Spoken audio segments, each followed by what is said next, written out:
Hey Bears, Eric here, and in this video, I'm going to get a bit ranty. I want to warn you, it's going to be a little bit ranty here.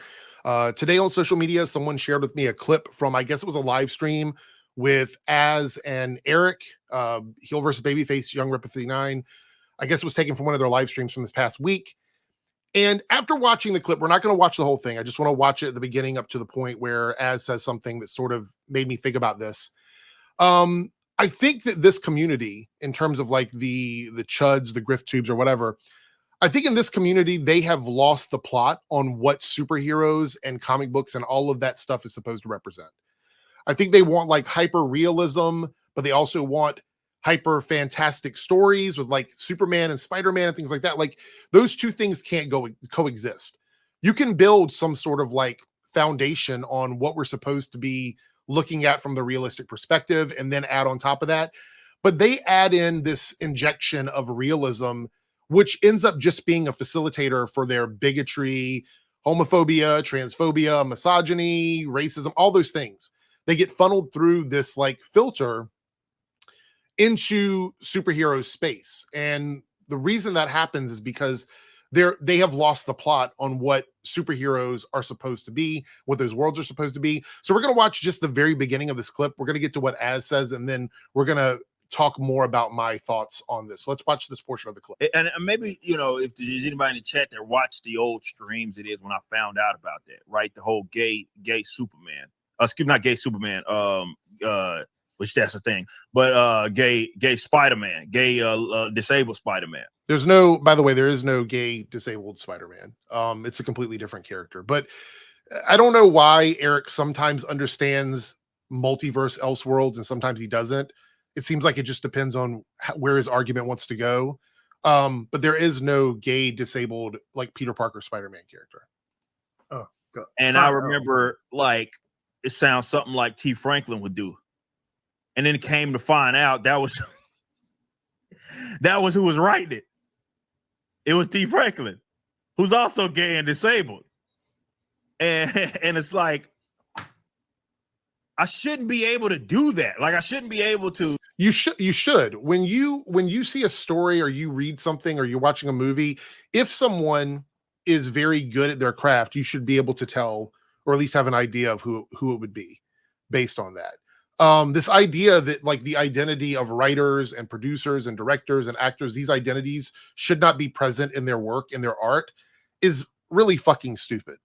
I know everything about who this person is because I didn't even have to read it. I just knew that I just saw the fucking character. So he didn't even read it. So he's commenting on the quality of something without actually engaging with it, which is another problem in this space. Swinging around with a fucking wheelchair on their back and a Spider-Man. I'm like, that's some shit that it is as illogical as it might be. That's some shit that T. Franklin was.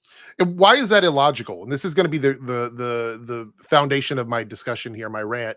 Why is it illogical? Why is it illogical that anyone, or why would it be logical that anyone could swing around like Spider-Man? Why would that be logical?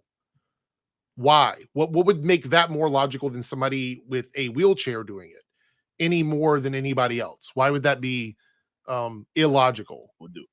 And that's exactly who did it. A disabled person, paralyzed person in a wheelchair, swinging. Their legs would knock them out. So here we go. This is the foundation of my rant here. We need to stop putting these weird restrictions on what a fantasy world is capable of doing when we already have characters doing these things. For example, Tony Stark was paralyzed at one point and used the armor to be a superhero while he was paralyzed. So it's like we just totally forget that there was somebody who was in that situation in the comics. And when it was a white guy, a straight white guy, we just forget about that. That doesn't matter to these guys.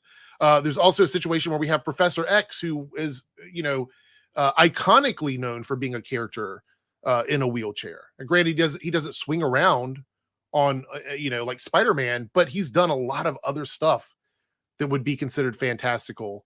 And there's no complaints about that. But a spider character doing it all of a sudden being a superhero with the disability, they're in a wheelchair, whatever you want to call it, all of a sudden that is unbelievable. That character is unbelievable. But all of the other stuff, climbing on walls, spider sense, super strength, invulnerability, venom symbiote, all of that other stuff, all the other things that Spider-Man as a character, any of the Spider-Men have engaged in over the years, that's totally logical. But it's illogical for a character in a wheelchair to be Spider-Man, or a character who's gay to be Spider-Man. And that's not even the character. Like, this character is not Spider-Man. So that argument is dumb in itself. These guys have lost the plot. They don't love superheroes. They don't love comic books. It's all funneling hate and bigotry into the space.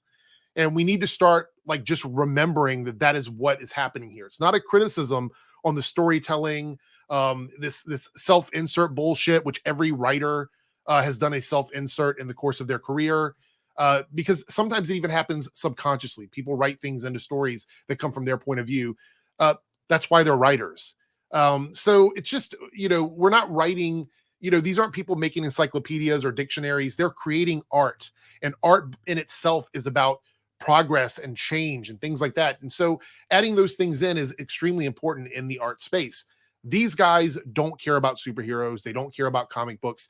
They get on camera to talk shit about people. That's what they do for a living. They are professional shit talkers.